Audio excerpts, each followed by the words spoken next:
प्यारे बच्चों, कर दिखाइए कुछ ऐसा कि हर बच्चा करना चाहे आपके जैसा। स्वागत है आप सभी का हमारे YouTube channel Omkar Arya physics point में।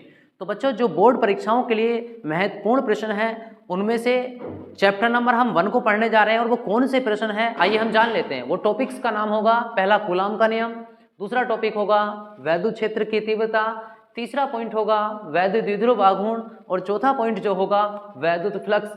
बच्चों, इन 4 परिभाषाओं में से कोई भी एक परिभाषा आपको बोर्ड परीक्षा में देखने के लिए मिल सकती है। तो आइए हम जानते हैं। सबसे पहले बात करते हैं कूलाम के नियम की। तो नंबर 1 पॉइंट हम डाल देते हैं कूलाम का नियम। कूलाम का नियम। तो बच्चों, ये नियम क्या कहता है, इस नियम को पहले हम लिख लेते हैं कि नियम है क्या ये। आइए जानते हैं। इस नियम के अनुसार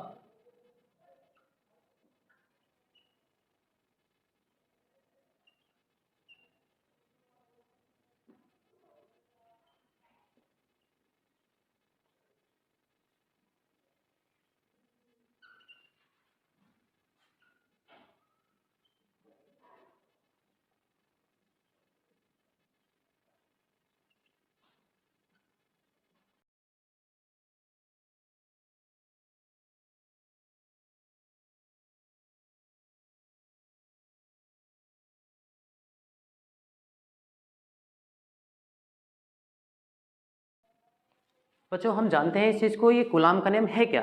ये हमने लिख लिया, जो किताब में दिया हुआ है उस नियम को लिख लिया, लेकिन अब इस नियम को हम सीखते हैं अपने तरीके से।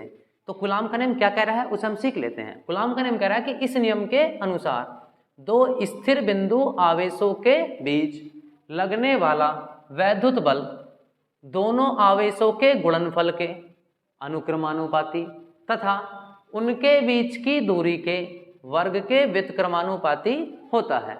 अब हम इस बात को समझेंगे कि कैसे। बच्चों, हमने ऐसा समझ लिया कि हमारे पास क्या है, तो स्थिर बिंदु आवेश है। लो जी, ये बना लिए। एक बिंदु ये ले लिया, रखा हुआ स्थिर है बिल्कुल। दूसरा बिंदु हमने ले लिया ये। तो बताओ, ये रखे हुए हैं तो कैसे हो गए, स्थिर हो गए अपने आप में। और जब बिंदु के ऊपर हम आवेश रखते हैं तो इसका नाम हो जाता है बिंदु आवेश। तो एक बिंदु आवेश ये हो गया और दूसरा बिंदु आवेश ये हो गया। तो ये देखने में तो एक जैसे हैं। अब इनकी हम पहचान कैसे करें। एक को मान लेते हैं 1 और दूसरे को 2। कैसे, देखो, पहले का नाम रख दिया हमने Q1 और दूसरे का नाम रख दिया Q2।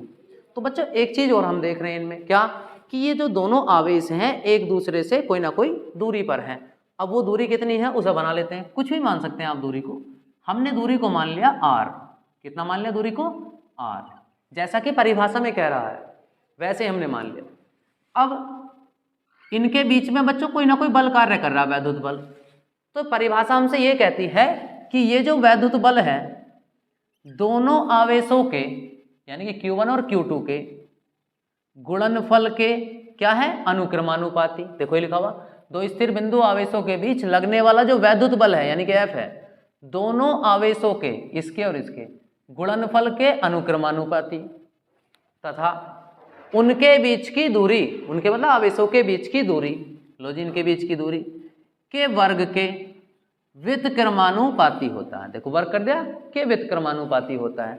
हो सकता है कुछ बच्चों को ये बात समझ में ना आए कि अनुक्रमानुपाती क्या है और व्युत्क्रमानुपाती क्या है। तो बच्चों, यदि कोई संख्या ऐसे लिखी, मान लो f, और ये चिन्ह लगा दिया हमने, x लिख दिया, तो ये चिन्ह पढ़ा जाएगा अनुक्रमानुपाती पढ़ लो या समानुपाती पढ़ लो। लेकिन यदि हम इसी संख्या को 1/x लिख दें तो फिर यही चिन्ह पढ़ा जाएगा व्युत्क्रमानुपाती। अब हम समझते हैं, ये बात समझ में आ गई, ये क्या है, अनुक्रमानुपाती और ये व्युत्क्रमानुपाती है। फिर यदि हम बात करें इसकी, रफ कर लेते हैं इसे। यदि यहाँ पर देखा जाए तो परिभाषा फॉलो होगी। देखो कैसे, 2 स्थिर बिंदु आवेशों के बीच लगने वाला वैद्युत बल यानी कि F दोनों आवेशों के गुणनफल, गुणा हो रही, के अनुक्रमानुपाती तथा उनके बीच की दूरी क्या है, r, के वर्ग के क्या है, अभी ये व्युत्क्रमानुपाती होता है। अर्थात ये लिख दिया हमने इतना। चित्र जब आप बनाएंगे बढ़िया करके बनाए, बेहतर तरीके से एक बॉक्स के अंदर बंद कर दीजिए। अच्छा स्टैंडर्ड फिगर लगना चाहिए आपका।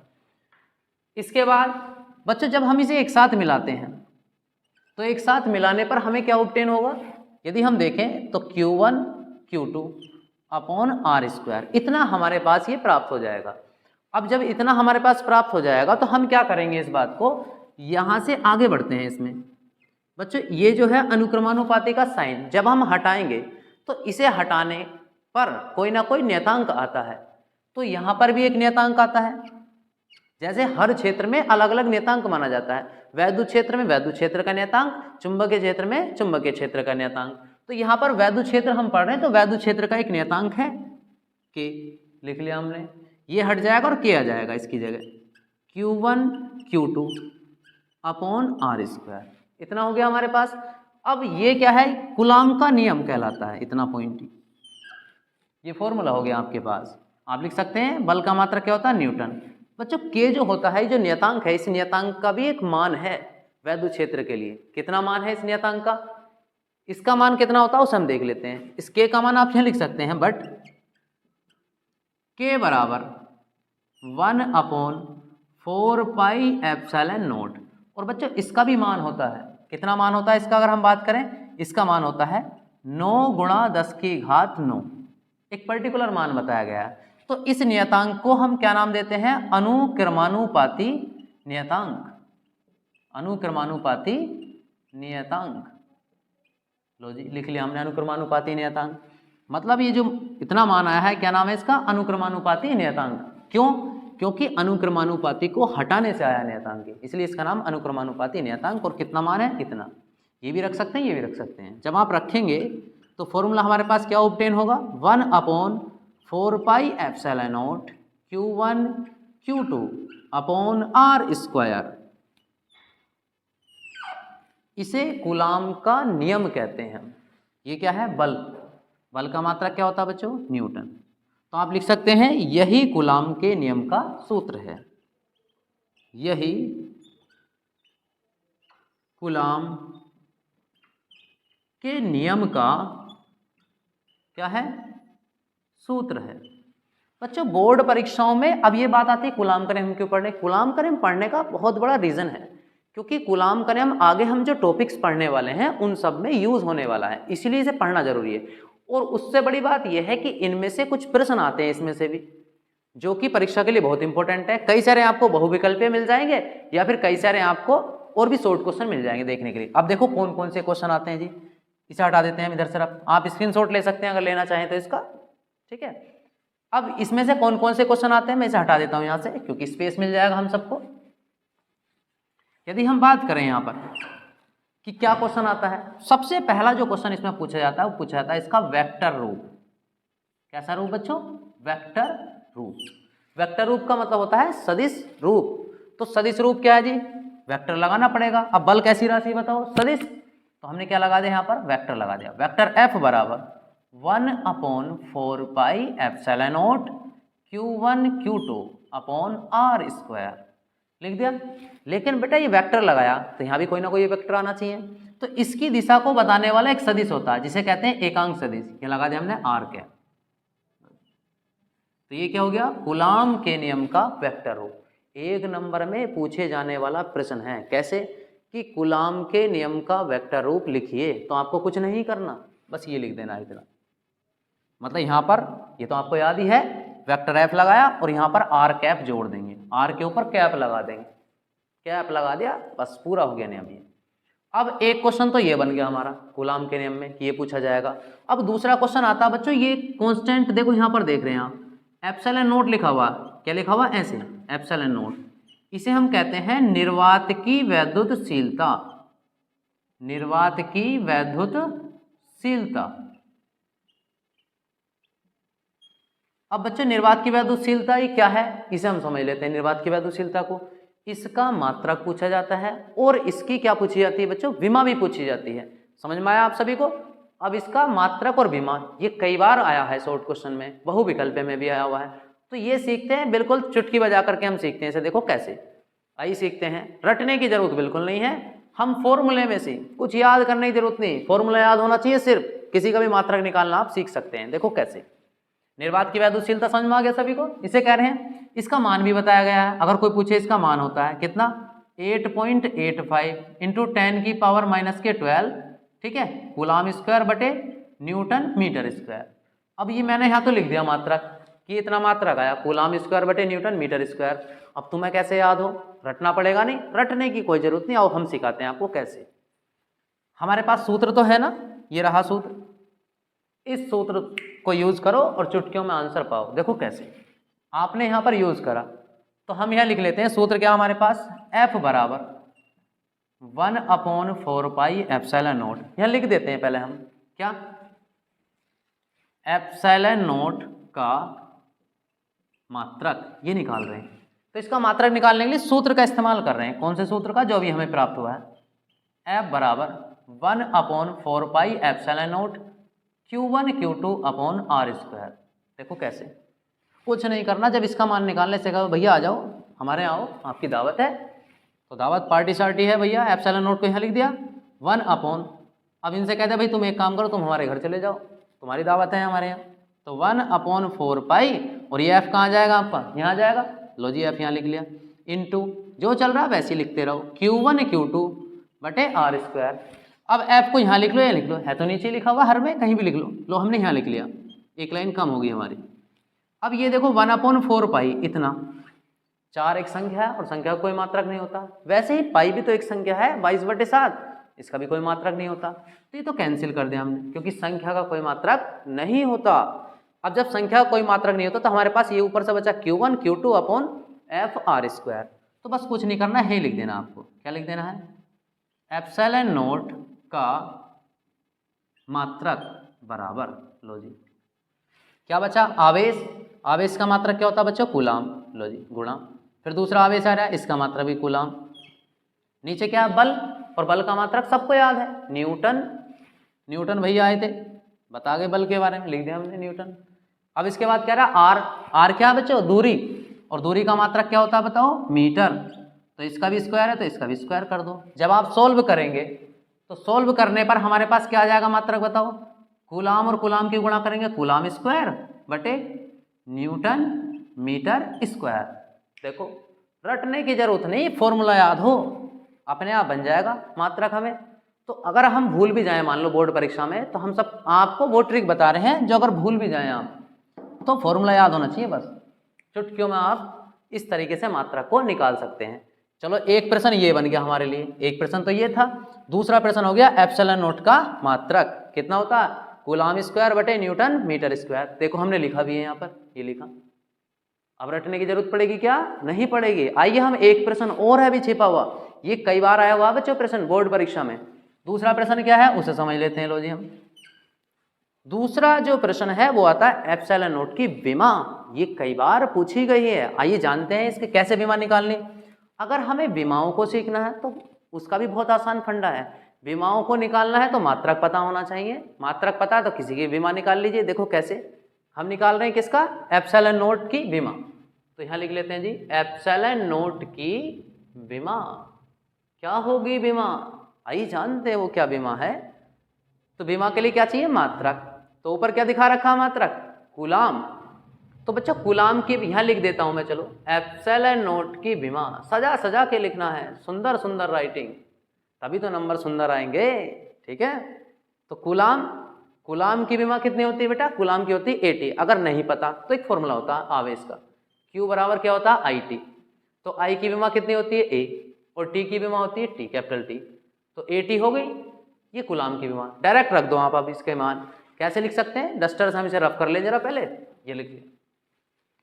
तो आवेश की विमा कितनी होती है 80, ये लिख लिया 80, तो बेटा इसका भी स्क्वायर है, तो हम क्या करेंगे यहाँ पर 80 पूरे का स्क्वायर लिख दिया अपॉन न्यूटन। बल की विमा कितनी होती है बताओ, बल, बल की विमा होती है MLT-2। अब ऐसी क्या है मीटर, मीटर की विमा होती है L, तो इसका 2 लगा हुआ तो L की भी 2। जब आप सोल्व करोगे तो ऊपर क्या हो जाएगा बताओ, A की 2 T की 2, ठीक है। अब क्या करेंगे, ये समझ में आई बात नहीं है आपको, स्क्वायर करा हमने इसका, ठीक है, A का स्क्वायर यानी कि T का स्क्वायर, तो A की 2 T की 2 अपॉन, यदि हम इसकी बात करें इसे कंप्रोमाइज करो, इसके अंदर गुणा करो, कितना हो जाएगा M, L की A की है घात 2 घात यानी, तो L की कितनी हो गई 3, और T की कितनी हो जाएगी बताओ -2।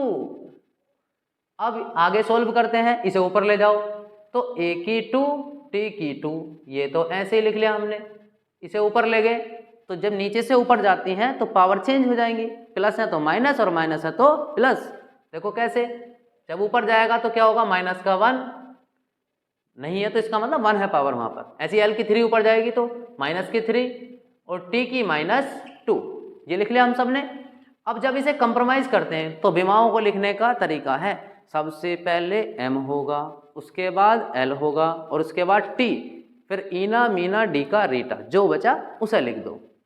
ठीक है, तो क्या होगा, सबसे पहले होगा m, तो m देखो क्या है, m की घात -1, फिर l होगा, l की घात कितनी है -3, ये लिख दिया हमने, t की घात -2 ये है और +2 ये है, सॉरी जब ये -2 ऊपर जाएगी तो क्या हो जाएगी, ये भी प्लस हो जाएगी, तो 2 ये रही घात और 2 ये रही, तो कितनी होगी t की पावर 4 और a की क्या बची 2, तो बच्चों ये इसकी विमा हो गई। इस प्रकार से हम विमा निकाल सकते हैं। तो बोर्ड परीक्षाओं में इसमें से देखो कूलाम के नियम में से ही कितने प्रश्न हमें मिले, कूलाम के नियम में से सबसे पहली बात तो प्रश्न मिला वेक्टर रूप, पहला प्रश्न शॉर्ट क्वेश्चन में आता है तो ये लिख देना वेक्टर रूप। दूसरा क्वेश्चन कूलाम के नियम में से हमें मिला एप्सिलॉन नॉट का मात्रक, आप देख सकते हैं किसी भी क्वेश्चन बैंक में देखिए कई बार आया हुआ प्रश्न है। तो मात्रक निकालना कैसे सीखा, आप चुटकी बजाइए, फॉर्मूला याद होना चाहिए आपको, और एकदम तुरंत फॉर्मूला याद है तो फॉर्मूला लगाओ और देखो कैसे मात्रक पाओ। ऐसे ही हमने इसकी विमा निकाल ली। तो ये टॉपिक हमारा पूरा हो जाता है कंप्लीट, कूलाम का नियम। आइए अब हम जानते हैं दूसरे टॉपिक के बारे में। तो आइए बच्चों अब हम सीखने वाले हैं अपना दूसरा टॉपिक का नाम है वैद्युत क्षेत्र की तीव्रता। और बच्चों मैं आप सबसे कहना चाहता हूं कि आप उस हर व्यक्ति को दिखा दीजिए जो आपको कायर कहता है, बेकार कहता है, उसे सिद्ध करके दिखा दीजिए आप बेकार नहीं हैं, आप टॉपर हैं आने वाले समय के। आपको मेहनत करनी होगी, जी जान से लगना होगा हमारे साथ। वो मंजिलें भी सर झुका देंगी, वो मंजिलें भी सर झुका देंगी जब दमदार तेरी तैयारी होगी। और प्यारे बच्चों मुट्ठी में होगा आपके सिकंदर जब आपकी किताबों संग यारी होगी।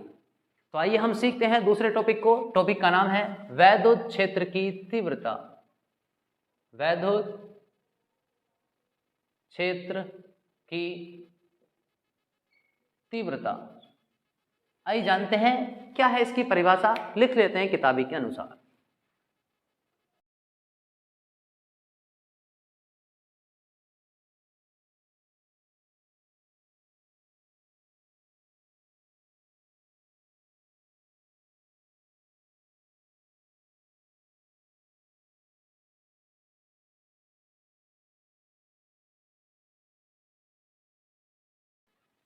देखिए बच्चों अब हम बात कर रहे हैं कि वैद्युत क्षेत्र की तीव्रता की। तो आइए जान लेते हैं कि वैद्युत क्षेत्र की तीव्रता क्या होती है। पहली बात तो वैद्युत क्षेत्र की तीव्रता को हम किससे शो करते हैं, ई से, और हमारा फॉर्मूला होता है E बराबर F/Q0। तो जान लेते हैं F क्या है और Q0 क्या है। F तो है वैद्युत बल और Q0 क्या है, इसका नाम है परीक्षण आवेश।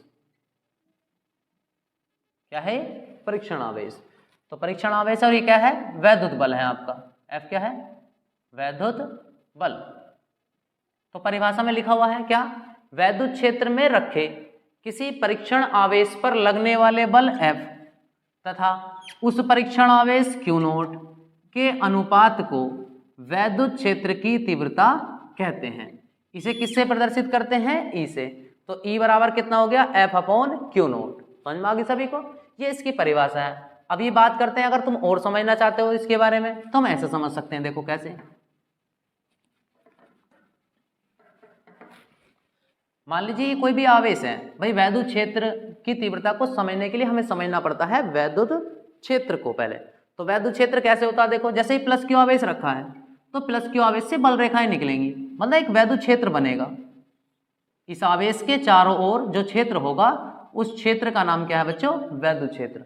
और यदि यहाँ पर हम कोई एक आवेश रख दें, मान लीजिए ये रख दें हमने आवेश किसी बिंदु पर, तो इस बिंदु पर जो बल लगता है इस आवेश पर, इसका नाम रख लो परीक्षण आवेश Q0, तो इस पर जो बल लगेगा इसके कारण उस बल का ही नाम क्या होता है, वैद्युत क्षेत्र की तीव्रता होता है।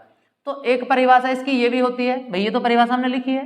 दूसरी परिभाषा इसकी ये भी होती है, यदि हम बात करें E बराबर, मान लो हमने लिखा F/Q0 और यदि Q0 का मान 1 कूलाम हो जाए, कितना हो जाए, 1 कूलाम, 1, तो हम क्या कह सकते हैं, वैद्युत क्षेत्र में रखें, ये कैसा क्षेत्र है, वैद्युत क्षेत्र।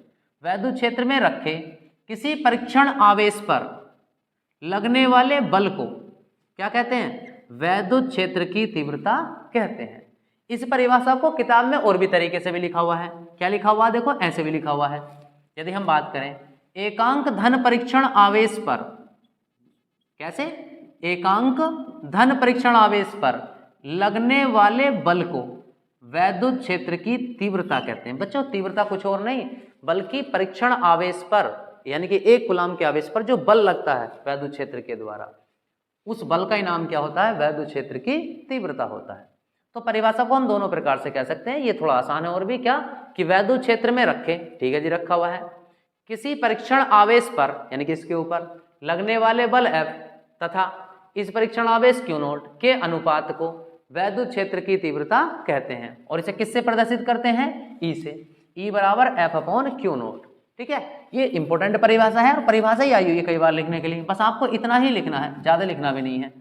और इसके साथ साथ इसका मात्रक देना है। देखो मात्रक क्या होगा इसका? बहुत आसान है। मात्रक बल है ऊपर, बल का मात्रक बताओ कितना होता है? आप सबने पढ़ रखा, बताओ कितना होता है? क्या होता है? न्यूटन। Very good, Newton. ये लिख लिया हमने, न्यूटन प्रति। अब आवेश आ रहा है तो आवेश का मात्रक क्या होता है? कूलाम। तो क्या हो जाएगा? न्यूटन प्रति कूलाम। लो जी, ये लिख दिया हमने। ऐसे लिख लो, चाहे डिजाइन बदल लो, ऐसे लिख सकते हैं, न्यूटन प्रति कूलाम। ठीक है जी, मात्रक समझ में आ गया। अब बात करते हैं इसकी विमा की। कुछ भी पूछ सकता है ना वो, तो विमा लिखते हैं इसकी जी। ऊपर क्या है? बल। बल का मात्रक क्या है? न्यूटन। लो जी, तो बल की विमा कितनी होती है जी? mLt-2 लिख दिया हमने बटे। नीचे क्या है? कूलाम। कूलाम की विमा कितनी होती है? 80। यदि हम इसे सोल्व करेंगे तो बच्चों क्या हो जाएगा? mLt-2 और इसे जब 80 को ऊपर ले जाएंगे तो a की -1 t की -1 और जब एक साथ सोल्व कर लेंगे तो पहले m आएगा, लिख दिया हमने m। फिर इसके बाद क्या आएगा? l। लो जी, l लिख दिया। फिर t आएगा, t की -2 ये है, a की तो कितनी हो गई? t की -3 और यहाँ से बचा a की -1। तो भैया ये इसकी विमा हो गई। ठीक है, अब विमा के बाद एक और पूछ लेता, कोई सा भी क्वेश्चन आ सकता है इनमें से। मात्रक पूछ ले, विमा पूछ ले इसकी, या फिर पूछ लेगा कैसी राशि है, कैसी राशि है। तो बच्चों वैद्युत क्षेत्र की तीव्रता की एक दिशा होती है। जब इसकी दिशा होती है तो कैसी राशि होगी? सदिश। जिन राशियों में दिशा होती है उन्हें हम सदिश कहते हैं। तो ये कैसी राशि होगी? सदिश राशि होगी। कैसे सदिश होगी? लो देख लो, अभी मैंने अभी आपको चित्र बनाया था, प्लस की आवेश से ऐसे दिखाई बल रेखाएं, दिखाई नहीं आपको? तो ये जो बल रेखाएं हैं प्लस से जाती हैं और माइनस पर क्या हो जाती हैं? समाप्त हो जाती हैं। ऐसे प्लस से जाती हैं और माइनस पर जाकर के समाप्त हो जाती हैं। तो वैद्युत क्षेत्र की क्षेत्र रेखाओं की जो दिशा है क्या होती है? प्लस से माइनस की ओर। तो इसीलिए वैद्युत क्षेत्र की जो दिशा हो जाएगी प्लस क्यू से माइनस क्यू की ओर। तो राशि कैसी होगी? सदिश। लो और बता दो, दिशा बता दो इसकी क्या होती है दिशा? प्लस क्यू से माइनस क्यू की ओर, प्लस क्यू से माइनस क्यू की ओर। आप चाहें तो इसका स्क्रीनशॉट ले सकते हैं बच्चों। आपको अगर स्क्रीनशॉट लेना तो ले लीजिए, या लिखना चाहे लिख सकते हैं, इसे नोट कर सकते हैं।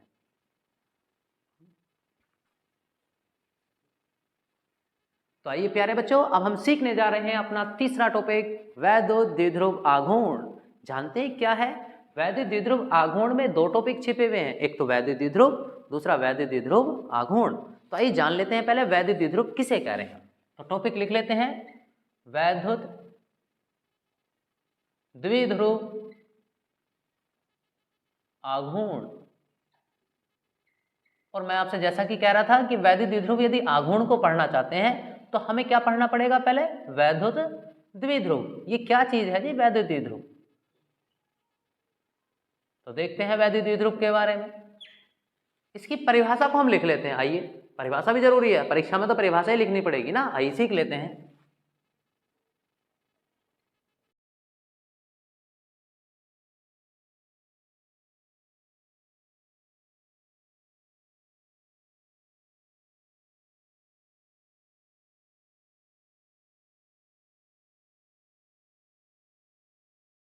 ठीक है, आइए हम समझते हैं वैद्युत द्विध्रुव। ये परिभाषा हो गई। अब परिभाषा ने क्या कहा इसे समझ लेते हैं। परिभाषा का कहना है कि जब दो बराबर परंतु विपरीत आवेश एक दूसरे से अल्प दूरी पर होते हैं, ये अल्प दूरी पर स्थित होते हैं।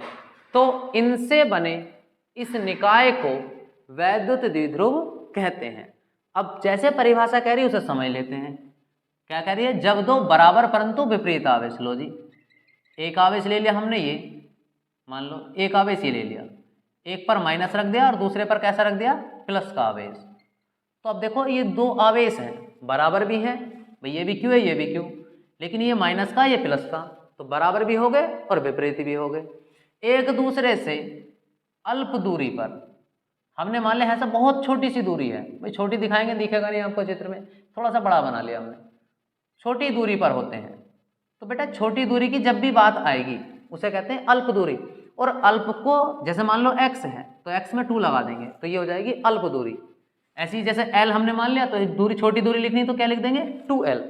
तो आइए समझ लेते हैं ये क्या है? अल्प दूरी, अल्प दूरी। तो क्या कह रहे हैं आप देखो इसमें, जब दो बराबर परंतु विपरीत आवेश एक दूसरे से कितनी दूरी पर? अल्प दूरी पर होते हैं, तो इनसे बने इस निकाय को, निकाय मतलब सिस्टम को, वैद्युत द्विध्रुव कहते हैं। अब इसका एग्जाम्पल समझ लेते हैं, उदाहरण। भाई हमें अभी समझ में नहीं है क्या है प्लस माइनस, क्या बना दे डंबल जैसा, समझते हैं क्या है ये ऐसा लग रहा है सांप देखा दुमई, एक इधर और एक मुंह इधर, ऐसे तो लग रहा है देखने में, लेकिन ऐसा कुछ नहीं है, कुछ और है, आइए जानते हैं क्या है। तो इसका एग्जाम्पल हम देखते हैं, क्या है जी एग्जाम्पल? सबसे बढ़िया एग्जाम्पल जो हम सब यूज करते हैं अपने घरों में भी, नमक यानी कि NaCl। तो NaCl किसका उदाहरण है बच्चों? वैद्युत द्विध्रुव का। अब कैसे है ये तो प्लस माइनस की बात कर रहे हैं, और ये नमक कहाँ से आ गया बीच में, समझते हैं इसे यदि हम आयनों में तोड़ें तो क्या होगा? Na+ और Cl-। अब बताओ जरा देख करके, प्लस वाला इधर रख दो और माइनस वाला इधर रख दो, इनके बीच में सिंगल बॉन्ड होता लगा हुआ, छोटी दूरी है नहीं है, तो उस दूरी की बात कर रहे हैं। तो इसलिए ये किसका उदाहरण होगा? वैद्युत द्विध्रुव का। और भी ले सकते हैं आप उदाहरण, पहला उदाहरण ये हो गया। दूसरा उदाहरण आप ले सकते हैं HCl, ठीक है, ऐसी तीसरा ले सकते हैं KCl। बहुत सारे ऐसे एग्जाम्पल हो सकते हैं, जैसे इसे तोड़ेंगे तो H+Cl-, ऐसी K+Cl-। तो दो आवेश होंगे, बराबर भी होंगे और विपरीत भी होंगे, तो ये टॉपिक हो जाता है पूरा। लेकिन हमें जो टॉपिक पढ़ना बच्चों, वैद्युत द्विध्रुव आघूर्ण। तो अब देखो वैद्युत द्विध्रुव आघूर्ण क्या होगा, इसे मैं रफ कर दे रहा हूं, आप चाहे तो नोट भी कर सकते हैं या स्क्रीनशॉट ले सकते हैं, इसकी परिभाषा अगर लिखनी है आपको, ये हो गई। अब आइए इसके साथ ही हमें परिभाषा लिखनी है वैद्युत द्विध्रुव आघूर्ण की, तो उस बात को हम देखते हैं। वैद्युत द्विध्रुव आघूर्ण क्या है जी, उसे देख लेते हैं।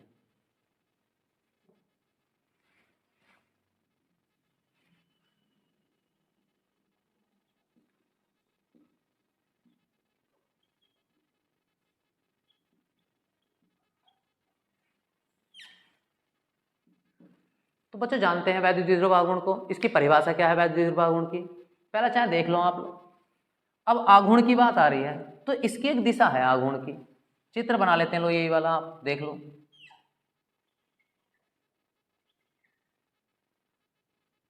ये कैसा आवेश है? माइनस, और ये कैसा है? प्लस। तो अब जो आघूर्ण है इसे हम पी से शो करते हैं, किससे शो करते हैं? पी से। पी बराबर फॉर्मूला होता है, देखो ये पहला फॉर्मूले से पहले ही देख लो, पी की एक दिशा है, मतलब इसका जो वाइब्रेशन है इधर से इधर की ओर है, ठीक है, तो इसकी एक दिशा हो गई ऐसे। अब इसका मान होता है कुछ पी का, क्या मान होता है? पी बराबर Q इंटू 2L, क्या होता है? Q into 2L। अब इसे समझते हैं Q इंटू 2L क्या चीज़ है। अब Q इंटू 2L की यदि हम बात करें तो Q इंटू 2L का मतलब है, इसका नाम तो पता चल गया, क्या है इसका नाम? वैद्युत द्विध्रुव। वैद्युत द्विध्रुव के किसी एक आवेश, लो जी एक आवेश लिख लिया, तथा दोनों आवेशों के बीच की अल्प दूरी के गुणनफल को क्या कहते हैं? वैद्युत द्विध्रुव आघूर्ण कहते हैं। और इसे किससे प्रदर्शित करते हैं? इसे प्रदर्शित करते हैं P से। समझ में आ गया सभी को? तो पहले बच्चों समझ में तो आ गया होगा, अब इसकी परिभाषा लिखते हैं पहले जरा, ऐसे नहीं करना, परिभाषा लिखनी है पहले हमें, क्या?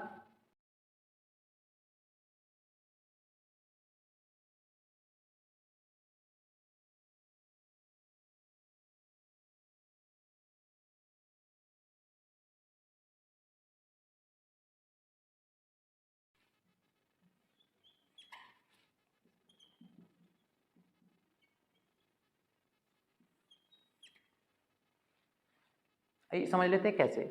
देखो जो अभी हमने समझाया वही परिभाषा में लिखा। क्या लिखा हमने? वैद्युत द्विध्रुव के, भाई इसका नाम तो पता है वैद्युत द्विध्रुव है, वैद्युत द्विध्रुव के किसी एक आवेश, कोई सा भी एक आवेश तथा उनके बीच की दूरी कितनी है 2l के गुणनफल को क्या कहते हैं?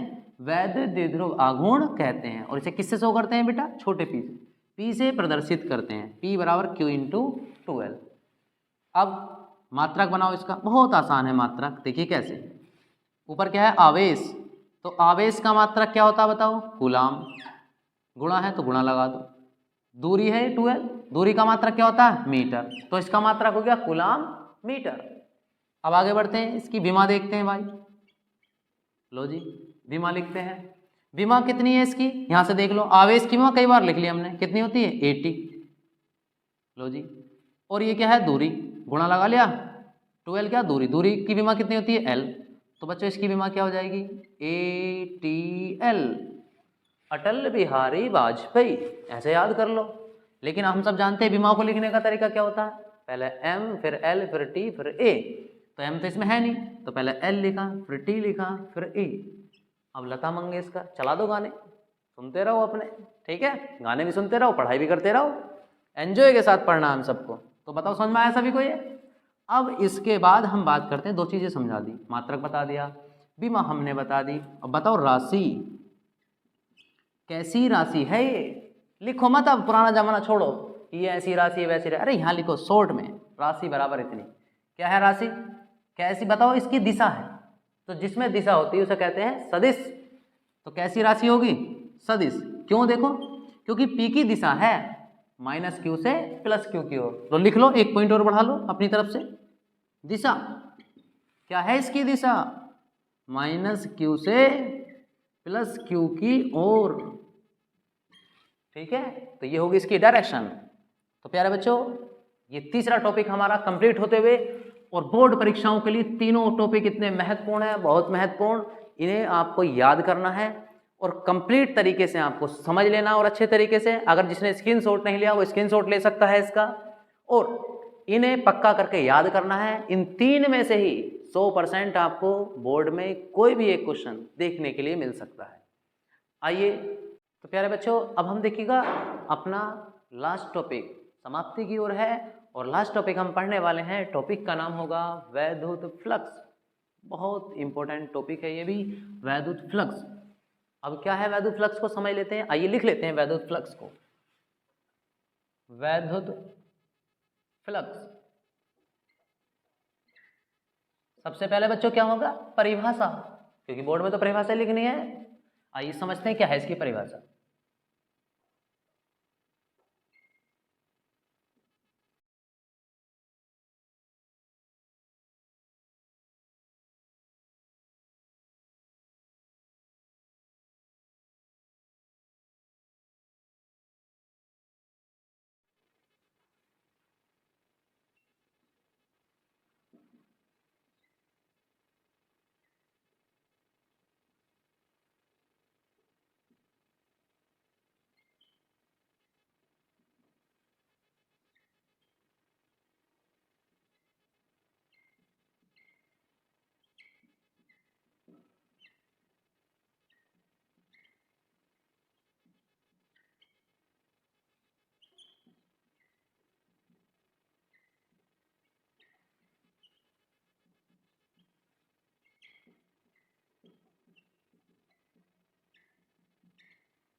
तो आइए बच्चों, हम जानते हैं वैद्युत फ्लक्स के बारे में। देखो ये परिभाषा है, पहले समझ लेते हैं कि क्या कहा गया है किताब में।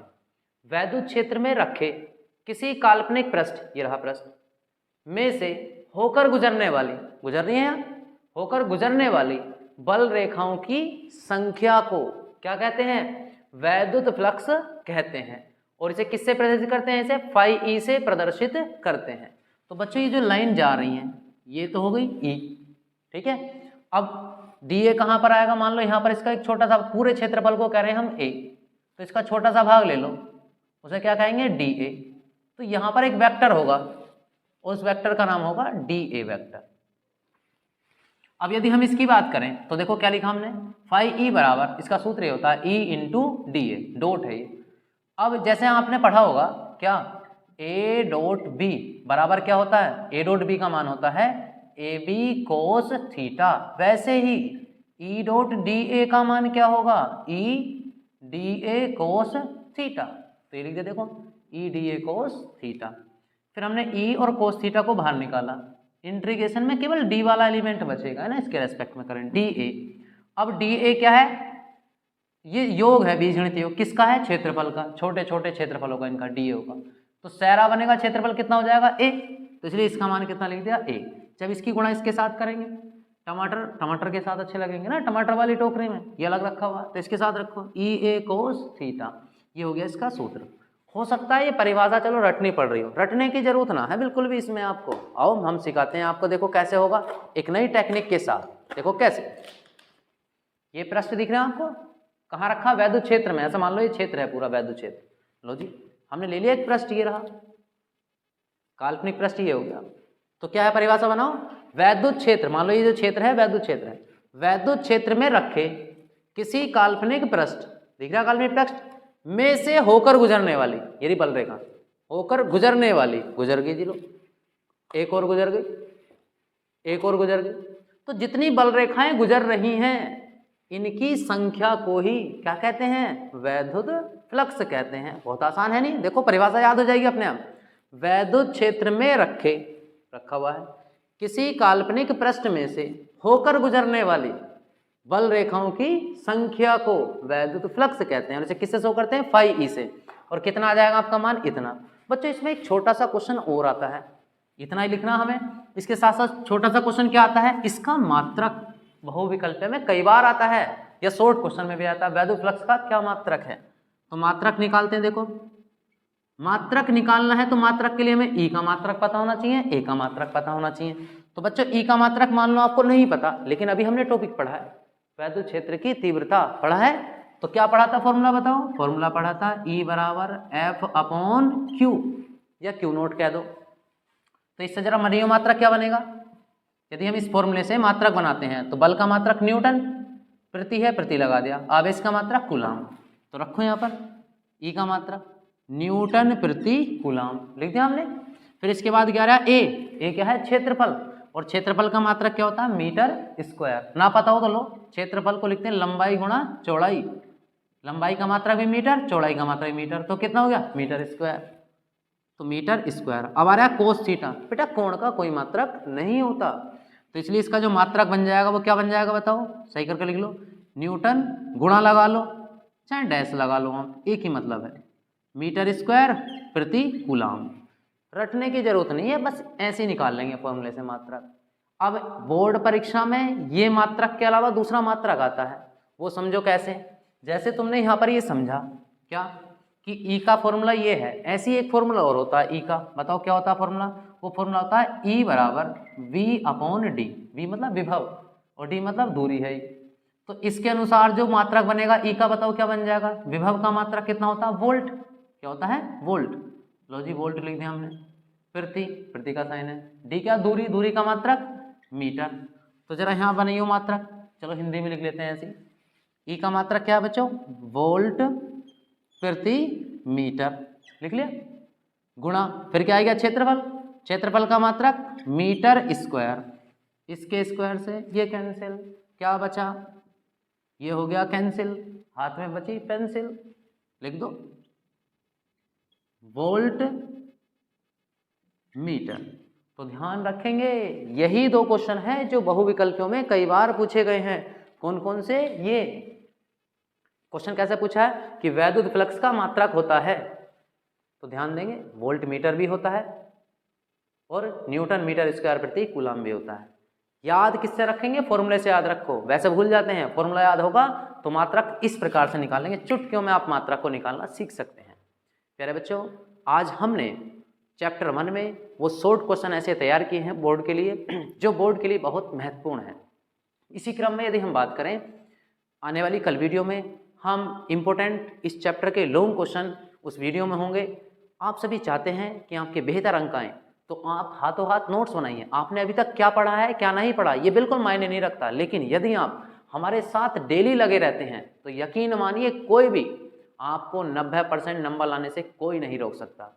आप रोज़ तैयार कीजिए, पढ़िए। यदि कोई वीडियो आपको समझ में नहीं आती है, कोई भी लेक्चर आपको समझ में नहीं आता, कोई भी पॉइंट, तो आप कमेंट कर सकते हैं, उसमें बताइए और नेक्स्ट वीडियो का इंतजार कीजिए। बच्चों लगे रहिए मेहनत के साथ।